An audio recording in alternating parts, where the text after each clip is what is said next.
میرا رب جب چاہے تو بچے بولتے ہیں، رب چاہے تو گونگے بولتے ہیں، رب جب چاہے تو پھر پتھر بھی بولتے ہیں۔ جب کہا نا تو ہی بتا تو بچہ بولا اور بول کے کہنے لگا میرا باپ جریج نہیں، میرا تو وہ ہے جو بکریاں چرانے والا ہے، وہ میرا باپ۔ جب رب کریم نے توفیق دی تو بچہ بول پڑا۔ جب رب بندوبست کرتا ہے کسی کی عزت کی حفاظت کا تو پھر کوئی اسے رسوا کر سکتا۔ یاد رکھنا جب رب محافظ ہو تو پھر لوگوں کا پراپوگنڈا وہاں کچھ کر سکتا۔ لوگ کئی دفعہ بڑا گہرا جال بنتے ہیں، سازش کا رنگ بڑا گہرا ہوتا ہے، عام سادے آدمی اس کو سمجھ نہیں پاتے، اس پراپوگنڈے کا حصہ ہو جاتے ہیں، انہیں پتہ ہی نہیں چلتا یہ بات دراصل کیا کی جا رہی ہے۔ یہ کتنی گہری حسد کی آگ ہے جس کو لوگ بغض کے ساتھ ہوا دے رہے ہیں، اپنی عداوت کے ساتھ اس کو زیادہ جلا رہے ہیں۔ حضرت سیدنا عائشہ صدیقہ رضی اللہ تعالیٰ عنہ بیان کرتی ہیں، اور لطف کی بات یہ بھی بخاری میں موجود ہے۔ میں نے جناب جنید کا قصہ عرض کیا تو بخاری سے، یہ عرض کر رہا ہوں تو بخاری سے۔ یہ واقعہ میں حضور کی امت کے کسی ولی کا بیان کرتا تو لوگوں نے کہنا تھا ہماری سمجھ میں ہی نہیں آتا۔ بعض لوگوں کا خیال ہے کہ داتا صاحب کی کرامت بھی نبی پاک کی بیان کریں۔ او خدا کے بندوں کو خیال کرو، داتا صاحب تو کئی سو سال بعد آئے ہیں، وہاں اگر کوئی کرامت ہوگی تو حضور بیان کریں گے؟ اگر نبی کریم نے پچھلے بنی اسرائیل کے ولیوں کی کرامتیں بیان کر کے تمہیں بتائی ہیں تو اس کا معنی یہ ہے کہ اگر وہاں اللہ یہ شان عطا کر سکتا ہے تو تم تو امتوں کی سردار امت ہو، ان پر تو نیرا فضل ہے، تم پر تو رب کا فضل کبیر ہے۔ تو بس لوگ سمجھنے کو تیار نہیں، پچھلوں کی مان لیتے ہیں۔ جناب آصف بن برخیہ کی کرامت جو سورہ نمل میں آئی وہ تو مانیں گے، پر غوث پاک کی کرامت یہ پتہ نہیں عجیب فلسفہ ہے اور کس طرح کا فلسفہ ہے، یہ سمجھ سے بالاتر ہے کہ بنی اسرائیل کا کوئی ولی ہو تو اس کی کرامت ہو سکتی ہے اور نبی پاک کی امت کا ہو تو اس کی ہو ہی نہیں سکتی۔ کیا معنی ہے اس بات کا؟ اور لوگ ہیں کہ داد و تحسین دے رہے ہیں، واہ واہ کر رہے ہیں۔ اللہ تعالیٰ سمجھنے کی توفیق عطا فرمائے۔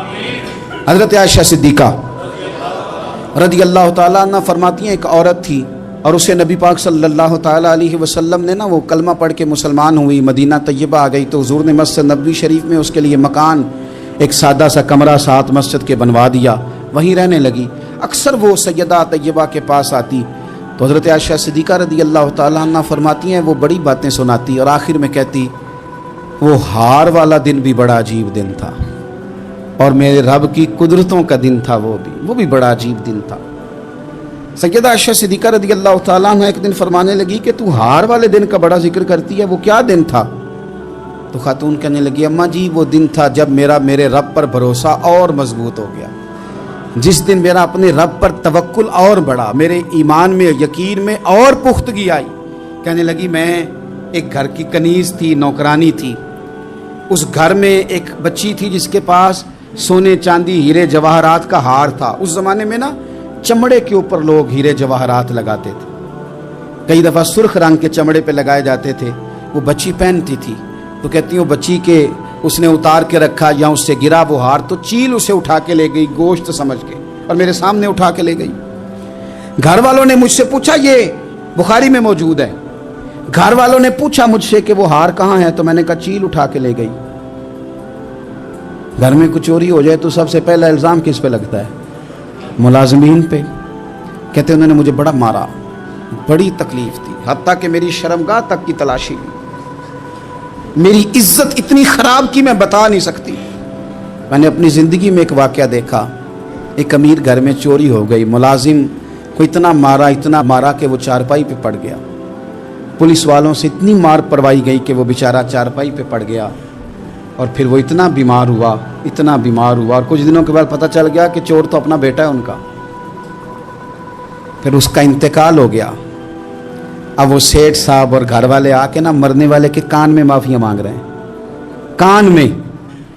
تو میں نے ان سے پھر کہا تھا کہ یہ تو اب چلا گیا ہے، تمہارا زور چلتا تھا نا تو تم نے قانون خریدا اور تم نے اسے جتنا ہو سکا تم نے اسے مار پڑوائی، تمہارے پاس جو عدالتیں تھیں تم نے وہاں کارروائی کی، اب ایک عدالت قیامت کے دن لگے گی۔ یہ کمزور تھا نا، کچھ کر نہیں سکا۔ میرے نبی پاک صلی اللہ علیہ وسلم نے فرمایا سن لو، اگر سینگ والی بکری نے بغیر سینگ والی بکری کو تکلیف دی ہوگی نا تو قیامت کے دن اسے بھی بدلہ دینا پڑے گا کہ تیرے پاس سینگ تھے اور تو نے اسے مارا تھا، وہ خاتون عرض کرتی ہے سیدہ عائشہ کی خدمت میں کہ مجھے بڑا مارا، مجھے تکلیف دی، میں کہہ رہی تھی کہ میرے سامنے چیل لے گئی ہے پر وہ نہیں مان رہے تھے، اماں جی انہوں نے مجھے بڑا مارا۔ حضرت عائشہ صدیقہ کہتی ہیں پھر کیا ہوا؟ کہنے لگی اماں جی جب کوئی میرا مددگار نہ رہا، مجھے تکلیف دے رہے تھے، رسوا کر رہے تھے، تو میں نے اپنے رب سے مدد چاہی، میرے رب کی طرف میں نے توجہ کی، میں نے کہا مالک اب تو ہی میرا مددگار ہے۔ کہتی ہے وہ مجھے مار رہے تھے تو وہ چیل جو ہار لے گئی تھی وہی لے کے واپس آ گئی، اور ہمارے سروں کے قریب لا کے اس نے جب اس ہار کو پھینکا، وہ مجھے چھوڑ کے سائیڈ پہ ہوئے، وہ میری بے گناہی جان گئے، لیکن آپ کو بتاؤں اس دن سے میرا اپنے رب پر یقین اور بڑھ گیا۔ مجھے سمجھ آ گئی کہ جب انسان پورا ٹوٹ جاتا ہے اور جب کوئی چاروں جانب اس کا مددگار نہیں ہوتا تو رب تو ہوتا ہے نا، اللہ تو اس کا مددگار ہوتا ہے نا، وہ تو پھر اپنے اس بندے کی مدد کرتا ہے نا، پھر وہ تو توانائی دیتا ہے نا، وہ تنہا نہیں چھوڑتا، وہ تو آنسوؤں والوں کے آنسوؤں پہ بڑا کرم فرماتا ہے، وہ تو قسم پرسی میں آ جاتا ہے، اس کی رحمت بڑھ کے استقبال کر لیتی۔ تو بھائی جب آپ پر اللہ کی حکمت کے تقاضے پورے ہونے لگیں اور زندگی میں کبھی کوئی ایسا وقت آئے کہ آپ محسوس کریں کہ تنہا رہ گئے ہیں اور کئی اپنے بھی مخالفین کی جماعت میں نظر آنے لگے ہیں، تو اس وقت پھر دل، روح، زبان اور ذہن کو یکجا کر کے سمجھ لینا کہ جب ساری دنیا ساتھ چھوڑ جاتی ہے تو رب کی رحمتیں اس وقت بھی ساتھ رہتی ہیں، اور اللہ کی مدد اس وقت بھی بندے پہ کرم نوازی کرتی ہے۔ ایک اور حدیث سنیں، لطف کی بات یہ ہے یہ بھی بخاری میں ہے، یہ بھی واقعہ بخاری میں ہے۔ اللہ اکبر۔ ایک شخص نے نا ایک بندے سے قرض مانگا، اس نے کہا مجھے قرضہ دو۔ وہ کہنے لگا کہ کتنا قرضہ؟ اس نے کہا 1000 دینار۔ دینار سونے کا ہوتا تھا، درہم چاندی کا ہوتا تھا۔ 1000 دینار چاہیے۔ اس نے کہا کوئی گواہ ہے تیرے پاس؟ غریب کا گواہ بھی کوئی نہیں بنتا، کبھی الجھ جائے نا کوئی بندہ تو کئی اپنے بھی کہہ دیتے ہیں کہ ہم اس کے قول فعل کے ذمہ دار نہیں ہیں۔ ایک غریب آدمی کو قرض کی ضرورت پڑ گئی، 1000 دینار چاہیے۔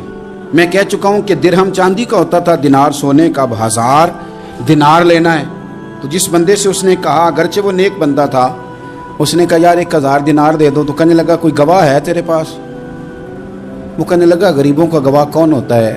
ہاں ایک گواہ ہے۔ کہا کون؟ کا میرا رب، وہ تیرے اور میرے بیچ گواہ ہے۔ اس نے کہا کوئی کفیل، اگر تو پیسے نہ دے سکے تو وہ بعد میں دے دے، یا تجھے کچھ ہو جائے تو وہ دے دے۔ اس نے کہا کفیل بھی میرا اللہ ہی ہے، میرے پاس اگر ہے تو رب کریم کا نام ہے، اگر اعتماد کر سکتا ہے تو کر لے۔ بندہ نیک تھا، اس نے کہا رب کے نام پہ، رب کی کفالت پہ، اللہ کو گواہ بنا کے میں تیار ہوں تجھے 1000 دینے کو۔ اس نے 1000 دینار دے دیا۔ وقت واپسی کا طے ہو گیا، وہ چلا گیا پیسے لے کے۔ اس نے پوری محنت کی کہ میں نے وقت پہ پیسے لوٹانے، پوری محنت بھی کر لی، اللہ نے مدد بھی کر دی، پیسے بھی اس تاریخ کو اسے مل گئے۔ بعض لوگوں کا تو لوٹانے کا دل ہی نہیں نہ ہوتا۔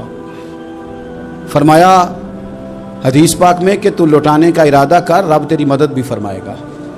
لیکن یہاں بہت سارے لوگ کہتے ہیں خیر ہے، ارادہ ہی نہیں، تو پھر جس طرح کا بندے کا گمان ہو رب بھی اسی طرح کا معاملہ فرماتا ہے۔